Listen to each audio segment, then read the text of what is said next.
At 3 in the morning my phone vibrated, lighting up the darkness on the bedside table. It was a message from my daughter, Clara. "Mom, I know you paid $350,000 for this house, but my mother-in-law doesn't want you at the Christmas Eve celebration. I hope you understand." I read those words 3 times. Each one cut deeper than the last. The air in the room felt heavy, and the silence seemed to press down on me. I didn't answer right away. I just stared at the glowing screen in the absolute stillness of the night. Before we continue, check if you are subscribed to the channel, and write in the comments where you are watching this video from. We love knowing how far our stories are reaching. Feeling something inside me, a lifetime of silent concessions finally shatter. At that hour, truths are stark, and the burdens we carry feel unbearable. I had provided $350,000, every dollar earned over decades, so Clara and her husband could have a magnificent home. A home with a sprawling garden, space for the children they would eventually have, and a sunlit conservatory where we could share morning coffees. A house apparently where I was no longer welcome. I rose slowly, not bothering to switch on the lights. I walked to the large window overlooking the quiet, empty street. The neighbors' elaborate Christmas displays blinked weakly in the winter air. I thought about all the times I had held my tongue. All the times I had manufactured a smile when a comment stung. All the times I had said, "It's fine, darling," when absolutely nothing was fine. My name is Eleanor Vance. I am 61 years old. And that morning, December 15th, something essential, something long dormant awoke in me. I picked up the phone. My fingers, steady despite the turmoil in my chest, typed a single word: understood. But what no one knew, not Clara, not her smooth-talking husband, and certainly not the imperious mother-in-law who had just erased me from their festive table, was that the deed to that luxurious suburban home was still solely in my name. I had paid every single cent. I had signed every legal document. And that morning, utterly exhausted from being the invisible provider, the convenient helper, the one who always bent until she broke, I made a decision. A final, definitive decision that would redefine everyone's Christmas. I wasn't going to that celebration, that was a certainty. But neither, it turned out, were they. No one was prepared for the force of nature that is a woman pushed too far. Because sometimes when a woman is finally done, she doesn't raise her voice. She simply acts. And the repercussions are inevitable, precise, and often entirely unexpected. 4 years ago, when Clara introduced me to Arthur, I was undeniably thrilled.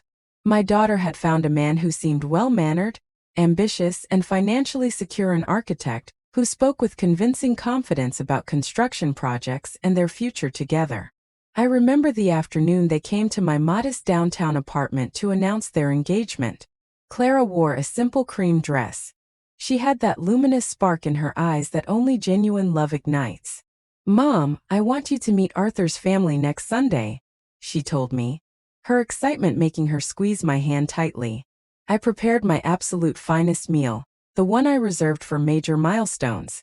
A slow-braised short rib, accompanied by creamy Gruyere scalloped potatoes, and the signature cherry lattice pie my own grandmother had taught me to bake. I set my dining table with the antique Irish lace tablecloth, the one I had saved for 2 decades for exactly such special occasions. They arrived promptly. Arthur, his father, Malcolm, and his mother, Veronica. Veronica was a tall, statuesque woman with flawlessly coiffed platinum hair, and a calculated elegance that instantly intimidated. She wore a heavy diamond pendant and a smile that seemed permanently affixed above her chin, never quite reaching the cold blue in her eyes. "A pleasure, Mrs. Vance," she drawled, her handshake brief and icy. What a perfectly compact home. Compact. That word hung in the air like a cloud of condescension. She hadn't said charming. She hadn't said warm. She had chosen compact, which is the polite, veiled term people use when they really mean small and insufficient. During the meal, Veronica barely touched the short ribs. "Oh, I have a tragically delicate system," she announced, placing a manicured hand dramatically on her chest. "I simply cannot tolerate such heavy rustic fare." Arthur, to his credit, devoured his meal with gusto. Malcolm complimented me genuinely on the pie, asking for the recipe. But Veronica? She seemed to be conducting a silent audit of everything. The apartment, the antique furniture, the food, and most crushingly me. When they left, Clara hugged me tightly at the door. "Aren't they absolutely wonderful, Mom?" I smiled and nodded, swallowing the bitterness. But something deep inside me had already registered that penetrating, dismissive look, that subtle, refined way of making me feel inconsequential. Still, I kept quiet. Because a mother, especially a single mother who has devoted her life to her child's happiness, does anything, even if it means choking down the very first, very clear warning signs. The wedding, which Veronica essentially orchestrated, was magnificent. I quietly paid for Clara's gown, a breathtaking bespoke creation she had fallen in love with in an exclusive bridal salon. It cost $8,500, a significant chunk of my contingency savings, but I never once hesitated. Veronica hosted the reception at the city's most exclusive historical venue. Everything was immaculate. Towering white orchid arrangements, soft golden lighting, and a dessert station that belonged on the cover of a luxury magazine. But when it came time for the celebratory toasts, Arthur spoke only of his parents. "Thank you, Mom and Dad, for making this truly unforgettable spectacle possible," he said, raising his glass. Clara searched the room, her eyes finding mine at a side table. I offered her a reassuring smile and raised my glass to her. "It's fine, darling," I mouthed silently. But it was not fine, and I was starting to understand that Veronica and her family viewed me not as an essential co-parent, but as a silent, slightly embarrassing necessity. Months later, marking their first anniversary, Clara and Arthur invited me to dinner at their cramped, rented townhouse. It was tiny, but they had clearly attempted to infuse it with personal, loving touches. "Mom, we need to tell you something important," Clara said, reaching across the table to interlace her fingers with Arthur's. "We want to buy a house," Arthur continued, leaning forward earnestly. "But we've run the numbers a dozen times. We just can't raise the full down payment needed for the type of property we envision." Clara then turned those familiar, pleading eyes on me, eyes I had known and adored since she was a baby. "Mom, do you think you could possibly help us?" I had dedicated 35 years of my life as a senior financial consultant for a major investment firm. I had meticulously saved every spare dollar with the discipline of a miser, living alone since my husband, bless his soul, passed away 12 years prior. That accumulated capital was explicitly designated for my retirement, my absolute peace of mind, ensuring I would never have to depend on anyone. It represented my future freedom. But when Clara looked at me with that perfect blend of hope and necessity, the planned defenses crumbled instantly. "How much do you need?" was the only thing I managed to say. As I recount this monumental choice, I often wonder where you might be listening right now. Take a moment and write the name of your city in the comments below. Let me know where this story finds you. $350,000. That was the staggering amount I withdrew from my retirement accounts. It wasn't everything I possessed, but it was easily the vast majority of it. It was the material result of 35 years of rising at 5 in the morning, enduring long commutes, navigating corporate politics, and working endless overtime when necessary. It was the money that represented independence and security in my twilight years. Yet, when I saw the profound relief and overwhelming joy on Clara's face after I said yes, I truly believed, in that blinding moment, that every cent was worth the sacrifice. Or so my heart desperately hoped. The property they selected was situated in an affluent, newly developed residential zone on the far side of the city. It boasted 5 spacious bedrooms, 3 full baths, a 3-car garage, and that expansive garden with a rare mature olive tree. It was objectively perfect. The day we first toured it, Clara floated through the empty rooms, her hands clasped to her chest, smiling like a little girl on Christmas morning. "This will be our master suite, Mom," she whispered. Then she stopped, pausing in the smallest, sunniest bedroom overlooking the garden. "And this one here? This will be yours." I stopped dead. "For me?" "Of course, Mom." Clara rushed over, hugging me fiercely. "You're providing the house. It's only right you have your own sanctuary." A dedicated space for when you visit, or when you decide to stay the weekend. Arthur nodded from the hallway, his face beaming. Absolutely, Eleanor. This house is equally yours too. Consider it a shared family asset. My heart, which had been so guarded, suddenly felt full to bursting. Perhaps this immense investment wasn't just about the money. Perhaps it was truly about purchasing a permanent place where I finally belonged. We finalized the paperwork at the closing ceremony in late March. I followed the counsel of my longtime family attorney, Mr. Dawson, a wise older gentleman who had managed my finances for decades. Eleanor, he had strongly advised me, if you are contributing this colossal amount of capital, you must protect yourself. Keep the legal title to the property solely in your name for at least 3 years. You can transfer it later if you wish, but for now, shield your asset. I nodded in agreement, though a deep well of guilt formed in my stomach. What kind of mother, I silently chastised myself, harbors suspicion against her own daughter? When I informed Clara that the house would temporarily remain in my legal name, she didn't object. That's perfectly fine, Mom. It's your hard-earned money after all. When we are financially stable enough to purchase your share, we will execute the transfer immediately. But later that night, while I was rinsing a coffee cup in the kitchen, I overheard Arthur making a hushed phone call to his mother, Veronica. Yes, Mom. Yes, Eleanor is giving us the money. A pause. No, Mom, it's not distrust. It's just her elderly lawyer strongly insisted upon it. It's only temporary. Another silence. Yes, I know, but we can't challenge her on this. Without her capital, there is simply no house. A cold, undeniable premonition ran straight through me.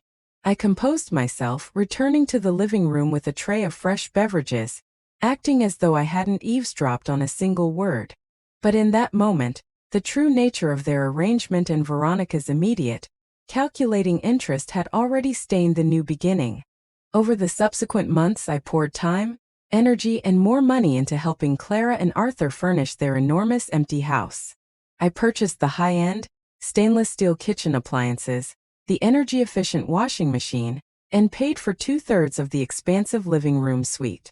I also bought them a magnificent, reclaimed oak dining table, a grand piece I found at an artisan woodworker's studio. It was weighty and built to last, easily seating 12 people. This is so we can host big, joyous family feasts, darling, I told Clara as the movers carefully maneuvered the massive table inside. She hugged me, her eyes shining with genuine gratitude. You are truly the best, most generous mother in the world. The first time I planned an overnight stay in my room, I arrived on a Friday afternoon with a small, neatly packed suitcase and a decadent chocolate roulade I had spent the morning preparing. I rang the doorbell. Clara opened it, but her expression was strangely tight and reserved. Mom, you didn't tell me you were coming today, she stammered, avoiding my gaze.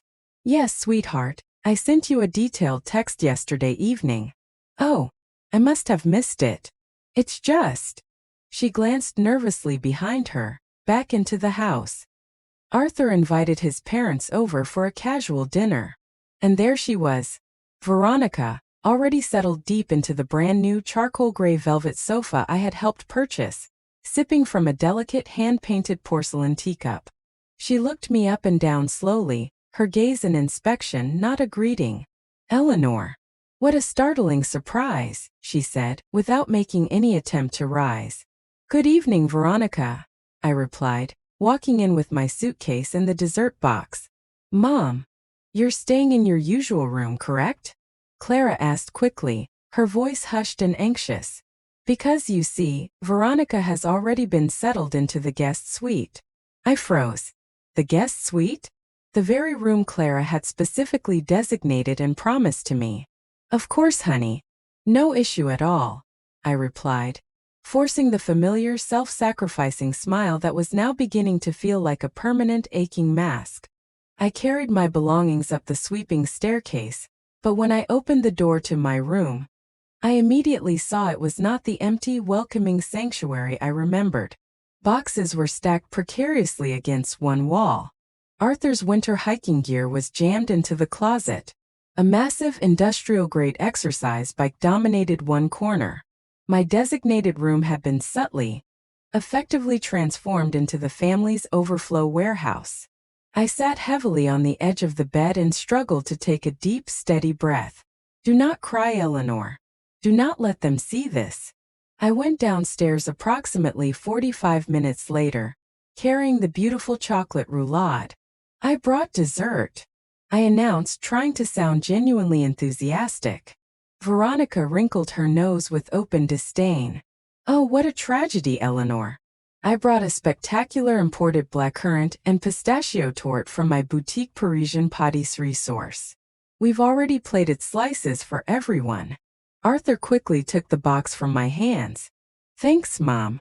We'll definitely save your roulade for the weekend. But I knew with absolute certainty that they would never eat it. My effort, my time, my love, condensed into that homemade dessert, was now a superfluous inconvenience. During the elaborate dinner that followed, Veronica dominated the conversation without interruption. She spoke nonstop about her charity galas, her exclusive trips abroad, and the frustrating cost of maintaining her luxury properties. Malcolm nodded politely at his wife's every pronouncement. Arthur dutifully laughed at the appropriate moments. Clara served the food silently, her usual vibrant energy completely dimmed. And I was there, sitting at the grand artisan table I had purchased, in the opulent house I had paid for, feeling utterly, chillingly invisible. At one point, Veronica gestured dismissively toward the large picture window. Clara, darling, these curtains are just dreadfully basic. They absolutely ruin the architectural line of the room. I know a divine design showroom that stocks Italian silks. I will order them for you as my Christmas gift. Oh, Veronica, that is so wonderfully generous. Clara responded, her gratitude feeling hollow. It's just that this house possesses such marvelous potential, Veronica continued, speaking over Clara and ignoring me entirely. It only requires a few professional touches of refinement. Refinement. As if everything I had contributed, my savings, my taste, my love, was inherently lacking. I quietly pushed back my chair. Excuse me, I said, my voice barely audible. I have developed a terrible headache. I'm going to retire now. Not a single person protested. No one asked if I needed anything. I returned to my storage closet room, lay down on the comforter, and stared at the high ceiling in the suffocating silence. I didn't allow myself to cry that night. But something critical inside me had begun to splinter, a deep, irreparable crack. Because you can endure many forms of pain, but feeling obsolete, feeling like a ghost in the very place your love and sacrifice built, wounds you in a way that has no name. And the worst part of that evening was the realization that this was merely the prelude. The subsequent months were a relentless series of small, calculated injuries. Injuries so minor and subtle that initially, I frantically tried to convince myself I was overreacting, that it was simple sensitivity, an aging mother's dramatic imagination. But the cumulative emotional damage, the cold, stinging pain, was absolutely tragically real.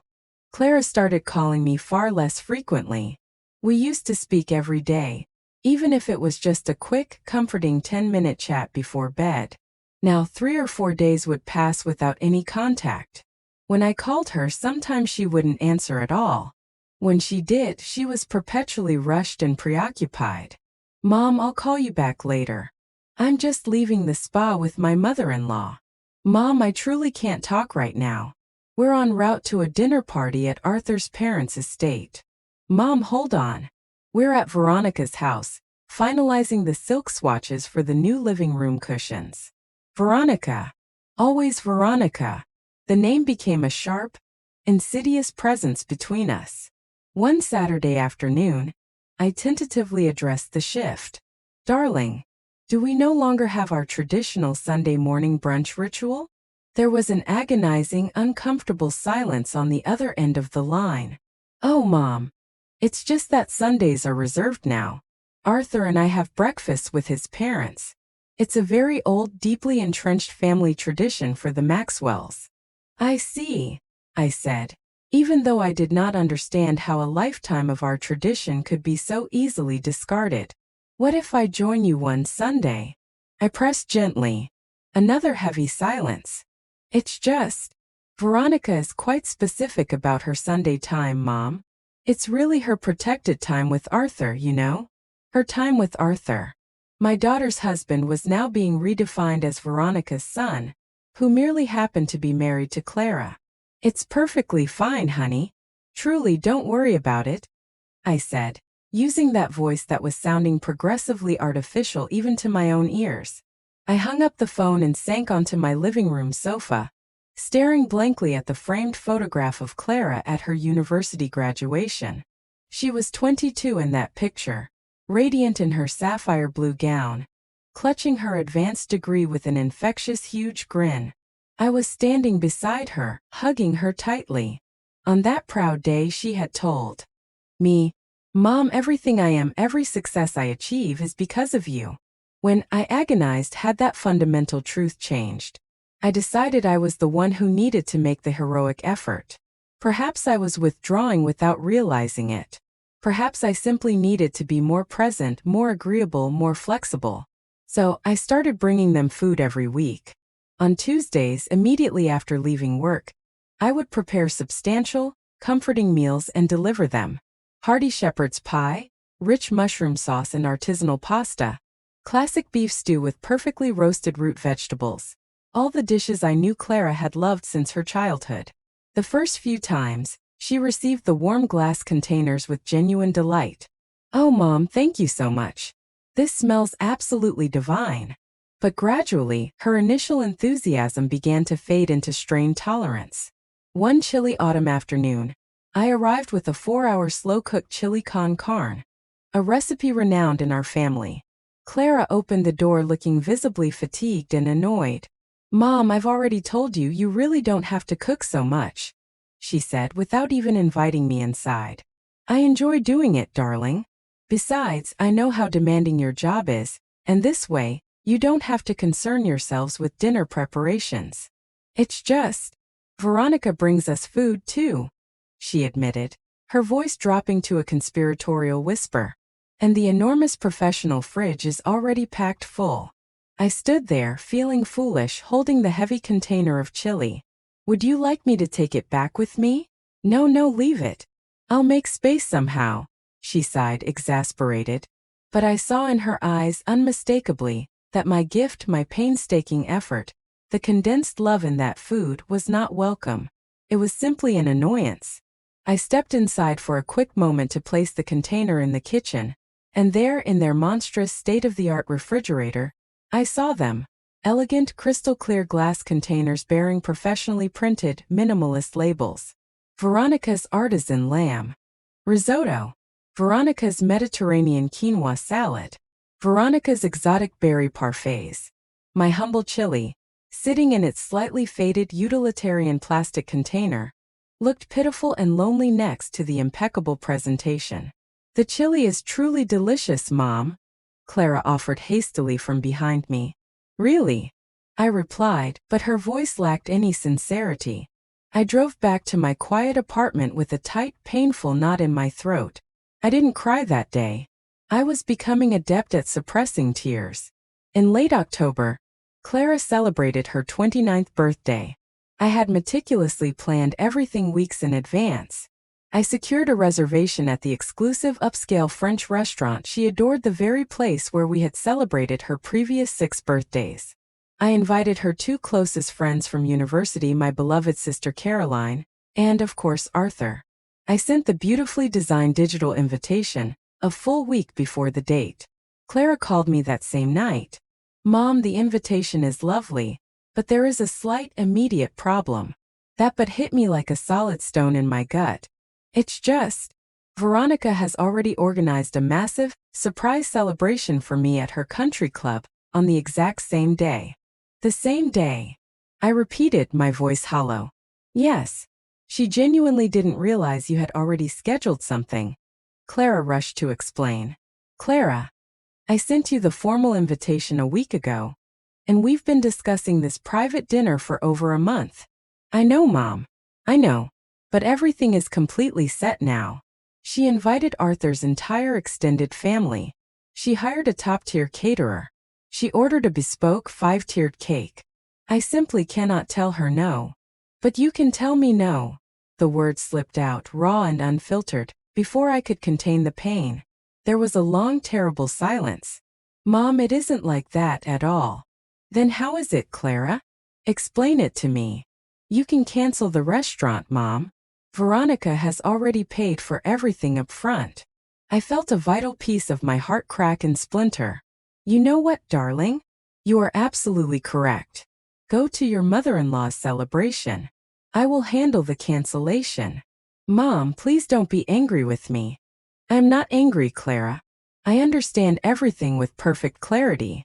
I hung up before she could offer any more excuses. I canceled the restaurant reservation, losing the $250 non-refundable deposit. I sent terse messages to my sister Caroline and Clara's friends.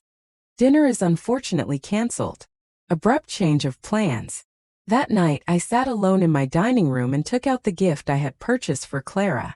It was a stunning vintage gold locket with a delicate chain. Inside the locket, I had commissioned the tiny secret engraving. Mother and daughter always true. I placed it carefully back into its velvet presentation box and tucked it away into my deepest dresser drawer, where I kept all the hopes and memories that were now starting to feel utterly meaningless. On Clara's actual birthday, she sent me a casual photo from the lavish celebration at Veronica's venue. A long, perfectly decorated table with silk runners and towering white flower arrangements. A 5-tiered cake with edible gold foil. Arthur hugging Clara possessively. Veronica posed right beside them, wearing a distinctively triumphant Cheshire cat smile. The accompanying text message read, "Missed you, Mom, but it was spectacular. Thanks for understanding." I replied instantly, "Happy birthday, sweetheart. God bless you always." I never mentioned the canceled dinner. I never mentioned the lost deposit. I never mentioned the beautiful locket hidden in my drawer. Because that is the self-imposed role of the mother, isn't it? We silently swallow the sharpest pain. We force a smile. And we lie, proclaiming that everything is perfectly fine, even when something deep inside is slowly, irreversibly dying. November arrived, bringing with it an unusually sharp chill. Clara called me one Wednesday evening. "Mom, do you have concrete plans for Christmas Eve this year?" My heart leaped with instantaneous hope and relief. Christmas. It was our sacred tradition. Since Clara was a small child, we had always spent Christmas Eve together. We would bake dozens of specialty spice cookies, prepare the classic glazed ham, and play the old scratchy vinyl carols. It was our treasured private time. "Well, I simply assumed we would spend it together just like always," I said, trying to maintain a light, casual tone. "It's just, this year is going to be slightly different, Mom. Slightly different. Different. That ominous word again. Veronica wants to host the Christmas Eve dinner at our place," Clara explained carefully. "She claims she's getting older, and the numerous stairs at her sprawling country estate are becoming too much of a burden for her. So, the celebration was relocating to our house, the magnificent property I had funded entirely." "I see," I managed to say. "And my place? Am I invited to join the celebration?" I breathed a faint sigh of relief when she replied, "Of course, Mom. You are unequivocally part of the family." "Okay, honey. I'll prepare my signature roasted chestnut casserole and the classic bourbon eggnog, just like every year." Mom, it's just that Veronica has already meticulously planned the entire menu. She's overseeing everything herself, bringing in a team of chefs. But I always make the chestnut casserole for Christmas Eve, Clara." "I know, Mom, I know. But you know how Veronica is. She prefers everything done in a very specific way. Certain way. Her way. What if I just bring the famous eggnog then?" "Mom, honestly, please don't worry yourself over anything. Just come and relax and enjoy yourself. You absolutely don't have to bring one single thing. You don't have to bring anything. Except perhaps my presence was no longer desired. Except my accustomed, important place at that magnificent table was already being filled. overshadowed by someone else. But I clung to the hope that if I just made myself smaller, more compliant, and more invisible, I could still somehow fit into the periphery of my daughter's new life. How tragically wrong I was. I still ask myself, did I make the wrong choice by remaining silent for so long? By constantly prioritizing their comfort over my own inherent dignity? What action would you have taken in my precarious situation? December arrived, carrying that fragile, pervasive air of expectation that Christmas always brings. The streets were ablaze with twinkling lights, the department stores played festive carols, and I desperately tried to convince myself that everything would work out perfectly, that the celebration at Clara's house would signify a fresh start, that perhaps Veronica and I could achieve an uneasy truce if I simply maximized my effort, that maybe, just maybe, this Christmas would finally cement us as a united family unit. How utterly naive I remained. On December 10th, I drove to the largest shopping center to purchase Clara's Christmas gift. I walked the brightly lit, crowded hallways, observing young couples holding hands and carrying enormous shopping bags, small children pointing excitedly at elaborate displays, and large, happy families posing for photos beside the colossal artificial tree. I felt a devastating wave of loneliness wash over me, but I kept walking. I entered a very exclusive jewelry boutique. There I found an extraordinary set of delicate sapphire drop earrings and a matching platinum necklace. Clara had always claimed that sapphire blue was her lucky color. "It's for my daughter," I explained to the sophisticated saleswoman. "What a truly exquisite gift, madam," she replied, smiling professionally. "She is going to cherish it." I paid $480 money that was becoming increasingly precious and difficult to part with as my savings dwindled. Yet I didn't care. I still operated under the delusion that my love could be quantified and proven through expensive presents. That same chilly afternoon, while I was having a solitary cup of Earl Grey in the upscale food court, my phone began to ring. It was my beloved sister Caroline. "Eleanor, are you presently occupied?" "No, I'm just at the mall." "Is everything all right?" "I need to tell you something, Eleanor, and I honestly don't know if I should, but I truly believe you have a fundamental right to know the truth." My heart instantly accelerated. "What is it, Caroline? Tell me immediately." "Last evening, I was at the specialty grocery market, and I saw Clara and Veronica in the gourmet imported food aisle. I was just about to approach them and say hello, but then I overheard a snippet of their conversation." Caroline paused, the silence stretching agonizingly. "What exactly did you hear?" Veronica was clearly telling Clara that my presence at the Christmas Eve dinner made her profoundly uncomfortable.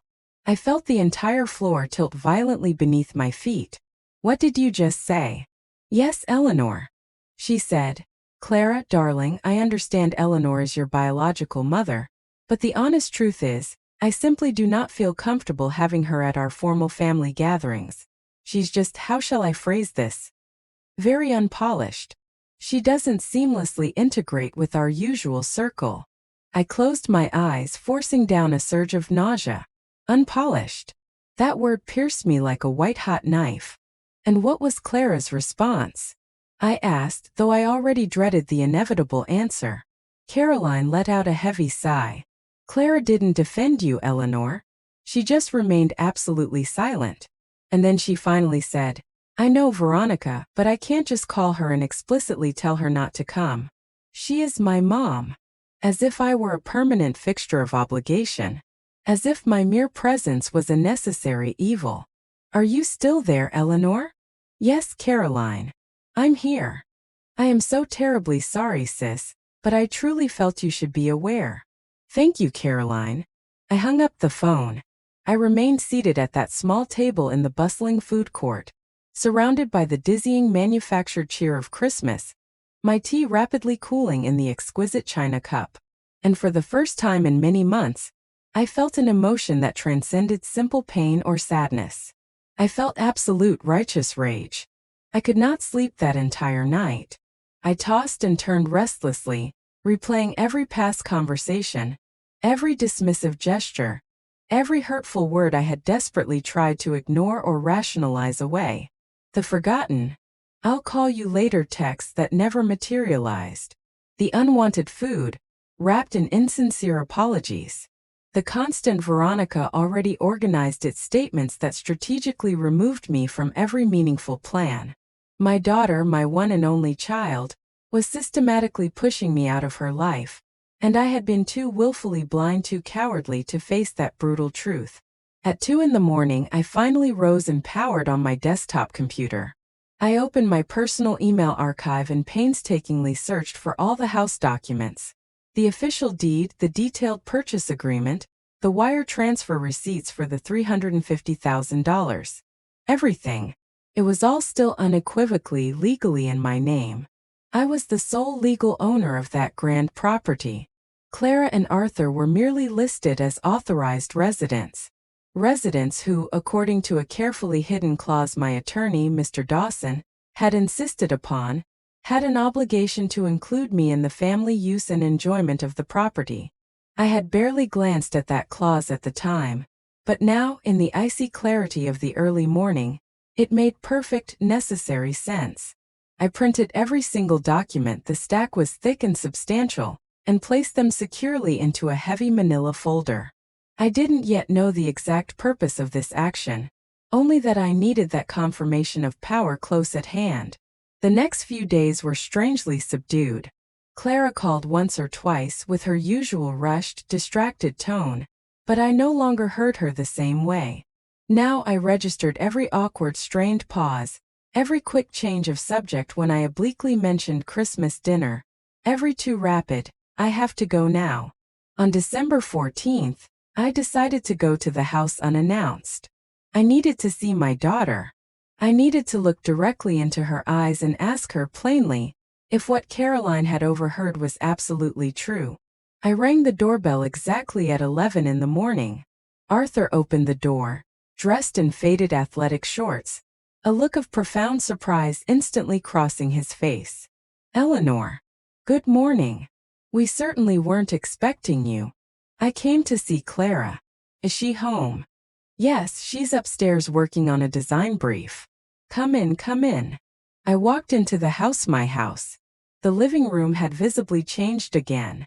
They had installed the promised new curtains, an expensive, imported Italian beige silk. The velvet sofa I had helped finance was now buried under an avalanche of expensive, embroidered throw cushions I had never seen before. On the prominent marble mantelpiece, a large ornate picture frame sat front and center.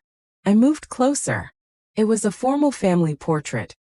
Arthur, Clara, Malcolm, and Veronica, all smiling radiantly in front of Veronica's own majestic Christmas tree. I searched frantically for the photograph of Clara and me at her graduation, the one that had proudly occupied that same mantel spot for months. It was gone. "Eleanor." I turned. Clara was descending the staircase in her pajamas, her hair carelessly tied back. "Mom, has something happened?" "I came to see you, darling. Am I not permitted to visit my daughter?" "Of course you can, Mom. It's just, you really should have given us advance notice." "Why, Clara?" "So you could tell me you were conveniently busy." She fell silent, her jaw tight. We sat awkwardly in the living room, like polite strangers forced together. "Mom, are you feeling all right? You seem very tense." "Tense?" "Yes, like angry," I thought. I took a slow, deliberate breath. "Clara, I need to ask you something vital, and I need you to answer me with absolute honesty." She instantly tensed up. "What is it? Did Veronica tell you that she absolutely does not want me present at your Christmas Eve dinner?" The color drained entirely from her face. Who told you that, Mom?" "Clara, simply answer the question. Is it the truth?" She nervously bit her lip. She glanced furtively towards the staircase where Arthur had discreetly vanished. "Mom, it's truly complicated." "No, Clara, it is not complicated. It's a binary question. Yes or no. She has her own specific ideas, Mom. You know exactly how she is. She believes that significant family celebrations should follow a very traditional structure." "A traditional structure? What exactly does that mean?" Mom, please. Please don't do this to me. Do what, Clara? Ask if I still have a worthwhile place in your life. Of course you have a place. You will always have a place. Then why are you systematically excluding me from your most significant annual celebration? I am not excluding you. Then what is the explanation? Clara shot up from the sofa, her frustration palpable. Mom, you simply don't understand. Veronica is. She's crucial to Arthur's career, and I cannot afford to be on bad terms with her. She is extremely sensitive.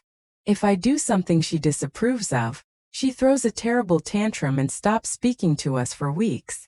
And Arthur suffers terribly, and I suffer watching Arthur suffer. And me, Clara? Do I not matter? You are my mother. You are always going to be here for me. I'm always going to be there. Even when you airbrush me out of your family portraits. Even when you dismiss my heartfelt food. Even when you unilaterally cancel our sacred traditions. Don't be dramatic, Mom, she snapped, the cruelty in her voice shocking me. Dramatic. Those two words hit me like a physical slap across the face. Yes, Mom. You are catastrophizing a small social difficulty. Clara, that woman explicitly told you she does not want me at Christmas dinner, in the massive house that I entirely paid for. Oh, Mom, stop it. It always comes back to the money. Because it is the central, unavoidable truth. Well, if it perpetually bothers you so much, then take your damn money. The silence that followed was instant, absolute, and deafening. Clara covered her mouth, immediately recognizing the irreparable damage her words had inflicted. Mom, I am so sorry. I didn't mean. I stood up slowly, deliberately, and collected my handbag. No, Clara. You are absolutely right. Mom, wait. Don't listen to me. I'm just incredibly stressed. It's fine, darling. I understand everything perfectly now. I walked toward the front door. Mom, wait. I did not stop. I left that house. I got into my car and drove straight back to my apartment, my hands visibly shaking violently on the steering wheel. When I finally arrived home, I sat at my dining table and retrieved my phone. I located Mr. Dawson's contact information and typed a simple, urgent message. Mr. Dawson, I require immediate, urgent advice regarding the property that is solely in my name. Can you possibly meet with me tomorrow morning? His reply arrived within 5 minutes. Of course, Eleanor. Tomorrow at 10 o'clock sharp in my office. Is everything truly all right? I did not answer that last question. Because no, nothing was all right. And I had just realized that I had spent months, years, swallowing a deep corrosive pain that no longer fit inside my chest. But something had shifted permanently. That agonizing pain was now crystallizing into cold, sharp, unyielding clarity. And clarity, sometimes, is the single most dangerous weapon a woman who has been consistently underestimated can possess. The next morning I was awake by 6. I had barely slept, but the exhaustion was overridden by a relentless, focused energy. Every time I closed my eyes, I heard Clara's devastating voice. Then take your damn money. Those words had irrevocably pierced my soul, not due to the anger, but because of the truth they revealed. To my daughter, my profound sacrifice had ultimately devolved into a source of perpetual reproach, and my enduring love had become nothing more than a convenient burden. I, her mother, had been reduced to a mere obstacle to her new privileged life. I made strong coffee but couldn't stomach more than 2 sips. I showered on autopilot and dressed in a meticulously tailored navy blue pantsuit I hadn't worn in years. I needed to project strength to feel utterly capable, even if I was fundamentally broken inside. At 9:30, I was sitting across the desk from Mr. Dawson. He received me with his usual gentle kindness. Eleanor, come in. Come in. Sit down. Can I offer you a calming tea? No, thank you, Mr. Dawson. I already had my coffee. Very well. Tell me what has happened. Your message yesterday sounded truly urgent. I removed the thick manila folder containing the house documents and placed it squarely on his desk. Mr. Dawson, I need you to state exactly what my rights are over this specific property. Leave nothing out." He opened the folder and reviewed the papers, the silence broken only by the dry rustling of paper. Finally, he removed his reading glasses and looked directly at me. "Eleanor, you are the absolute, sole legal owner of this property. Your name is the only one that appears on the deed. Clara and Arthur possess no ownership rights whatsoever. They are merely listed as authorized temporary residents." And what precisely does that mean in practical terms? It means you retain the full legal power to do absolutely whatever you deem necessary with the house. You can sell it immediately, you can rent it out, or you can formally request that they vacate the premises. Just like that. Just like that. You provided the capital, you signed the deed, the house remains yours. A cold, liberating clarity washed over me. And they? Can they mount any legal challenge? No, not unless you had signed some formal private contract promising them the property, which I see no evidence of here. Is there anything like that in existence? No. Only vague verbal agreements. I told them I would eventually transfer the title when they could financially reimburse me. Were there any legal witnesses to that promise? Only the three of us. Then there is nothing legally binding, Eleanor. That house is completely yours to command as you see fit. I remained silent, absorbing the massive weight of his words. Mr. Dawson, can I sell it without their knowledge or consent? Yes. Can I demand that they leave immediately? Yes. You only need to issue them formal legal notice. Given that they are residing there without a formal rental agreement, you can request an eviction with 30 days mandatory notice. 30 days. And if you were to decide that you wish to sell the house immediately, how long would that process take? He looked at me intently, his expression one of deep concern. Is the situation truly this dire, Eleanor? My eyes answered the question without the need for words. He sighed heavily. Look, legally, you are entitled to proceed, but I understand this is your only daughter.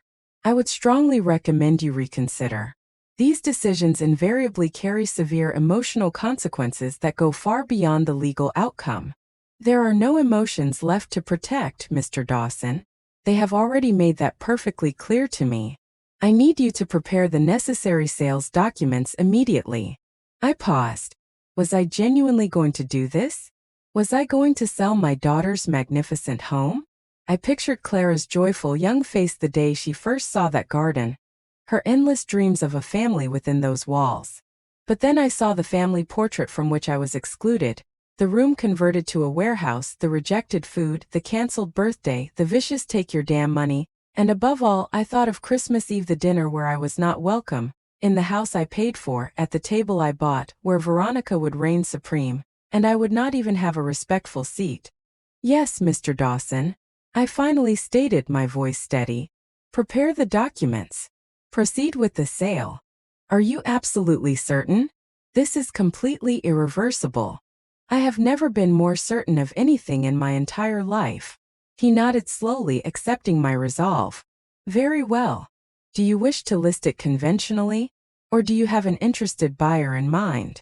I need to finalize the sale as rapidly as humanly possible. How long would that take? If we target a cash buyer, investors are always seeking properties like this, perhaps 3 to 4 weeks. That would take us to the end of December. Mr. Dawson, what is today's exact date? December 15th. I did the mental calculation. Would it be remotely possible to finalize the closing by December 24th? He stared at me astonished. That is an extraordinarily tight time frame, Eleanor. But if we locate the specific cash buyer, and you are willing to lower the asking price slightly to expedite the process, perhaps. How much of a reduction would be necessary? Instead of asking for $380,000, you could offer it for $340,000. It's $40,000 less, but the sale would be virtually instant. $40,000 less. Even with that loss, I would recover the vast majority of my capital. More importantly, I would reclaim my self-worth. Do it, Mr. Dawson. Sell it for $340,000. but the closing must be finalized on December 23rd. No later. December 23rd, Eleanor. That is the day before Christmas Eve. I am acutely aware of the date. He understood. All right. I will make this my sole priority. I know specific investment funds that are interested. I will notify them that this is a guaranteed cash opportunity. Price negotiable, urgent closing required. Perfect. And the eviction notice. Prepare that document as well, but do not, under any circumstances, deliver it yet. I will inform you precisely when. When exactly do you intend to deliver it? I smiled for the first time in days, a grim, desolate smile, but a smile nonetheless. The evening of December 24th, Mr. Dawson. Right before they sit down for Christmas dinner. He released a long, slow sigh. Eleanor, are you absolutely 100% sure of this course of action? There is no turning back, Mr. Dawson. I spent months making myself smaller, quieter, and invisible to fit into my daughter's life. And you know what I finally discovered?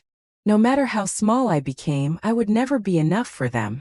So I decided on a much better course of action. And what is that, Eleanor? I decided to fully reclaim my original size. I left his office with the folder clutched tightly under my arm and a strange, heavy stillness in my chest. It wasn't relief, nor was it grief. It was an overwhelming sense of clarity, that cold, lacerating clarity that arrives when you finally realize that they do not truly love you the way you love them, that they do not value you the way you value them, and that sacrifice, when it is not recognized or reciprocated, always degrades into humiliation. The following days were tense and silent. Clara did not call after our terrible argument. I didn't call her either. We were both waiting for the other to capitulate, but neither of us moved. Mr. Dawson called me on December 18th. Eleanor, I have significant news. I found a buyer. My heart hammered against my ribs. Yes. It is a corporate investment group. They were extremely interested because the house is in pristine condition. They are offering $330,000 cash, $10,000 below our absolute minimum, but the deal can be closed the morning of December 23rd. $330,000. I had invested $350,000. I would lose $20,000, but I would finally regain my peace and my respect. I accept the offer. Are you absolutely sure? We could certainly push for the $340. No, Mr. Dawson. I accept. I want this closed immediately. Very well. I will prepare everything. The formal closing will be December 23rd at 10 in the morning. Does that suit your timeline? Perfect. And the eviction notice? I need it completely ready for delivery on the 24th, in the late afternoon. Around 6 p.m. Understood. I will ensure it is prepared. I hung up. I sat in my living room, and for the first time in weeks, I wept, but the tears were not of sadness. They were tears of profound liberation, because I was finally about to do the one thing I had never ever dared to do. I was going to choose myself. That evening, Clara finally sent me a message. Mom, I'm sorry about our argument the other day. I was completely stressed. You are still coming to Christmas Eve, correct?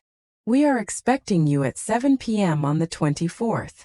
I read the message 3 times. We are expecting you. Not I need you here. Not it won't be the same without you. Just we are expecting you. As one expects a delivery driver, a paid caterer, or someone who provides a necessary, unvalued service. I replied instantly, of course, sweetheart. I will be there. But I would not be there in the way she anticipated. On December 20th, I visited my bank and requested a cashier's check for the entire sale amount, $330,000. The teller looked at me curiously. That is an exceptionally large sum, ma'am. Are you certain you want it in a cashier's check? Completely certain. We will have it ready for you by December 23rd. On December 21st, my sister Caroline called. Eleanor, are you truly going to Clara's Christmas dinner?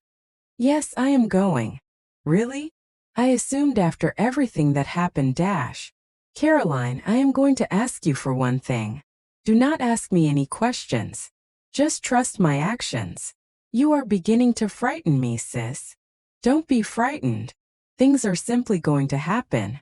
And I need you to know that I am finally fine. That I am finally doing the right necessary thing. What things, Eleanor? You will see. I love you, sis. I love you too, Eleanor. But I am extremely worried about you. Don't be. For the very first time in a very long time, I know precisely what I am doing. On December 22nd, I quietly packed the few personal items I still kept in my room at Clara's house. It was a minimal collection. A few clothes, a pair of worn reading glasses, a single framed photo of my late husband I had kept on the nightstand. I placed everything into a small tote bag. As I walked out of that room for the last time, I felt the cold certainty that I would never set foot in it again. On December 23rd, I arrived at Mr. Dawson's office at 9:30 in the morning. The buyer's representative was already present, a young, sharp man in his early 30s, holding a sleek leather briefcase. Mrs. Vance, a pleasure. I'm Mr. Alastair Finch, representing the North Ridge Property Fund.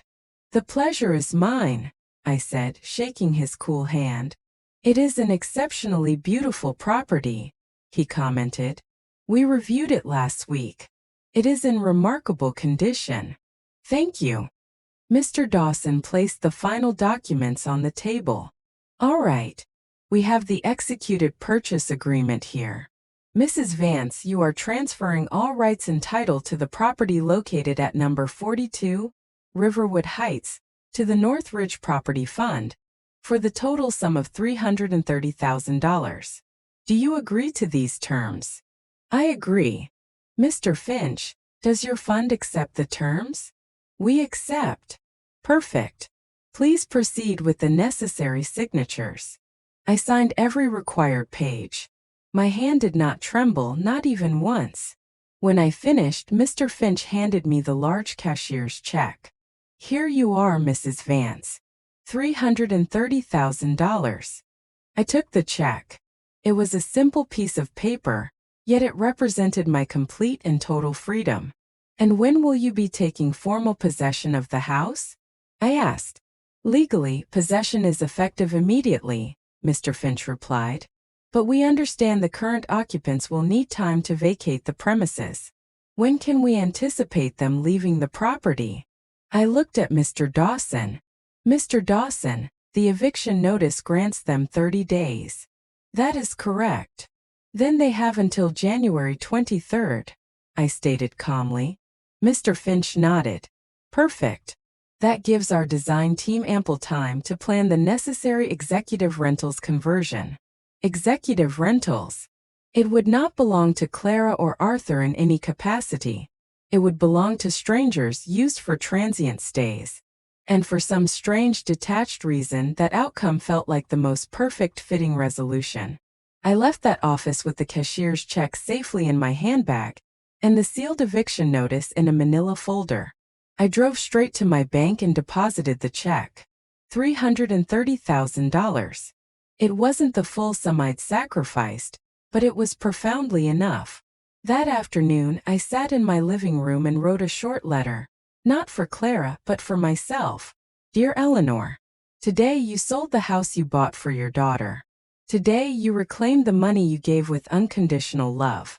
Today you definitively chose your dignity over her temporary comfort. And that is perfectly okay. You are not a bad mother. You are simply a woman who finally understood that love is never something to be begged for, that sacrifice without honest reciprocity is merely a form of self-abuse disguised as virtue, and that sometimes the most loving action you can take is to walk decisively away. Tomorrow will be the hardest day of your life, but it will also be the first day of the rest of your life. And that life, Eleanor, finally belongs only to you. I folded the letter and placed it into my dresser drawer, next to the exquisite locket I had never given Clara, next to the engraved phrase that promised mother and daughter. Always true, because always had proved to be a promise only I was desperately trying to keep. I went to bed early that night. Tomorrow was Christmas Eve. The day everything would irreversibly change. The day I would finally cease being invisible. And although I knew it would unleash devastating pain, I also knew I would ultimately heal. Because some pain is necessary, cleansing, and vital. And this was one of them.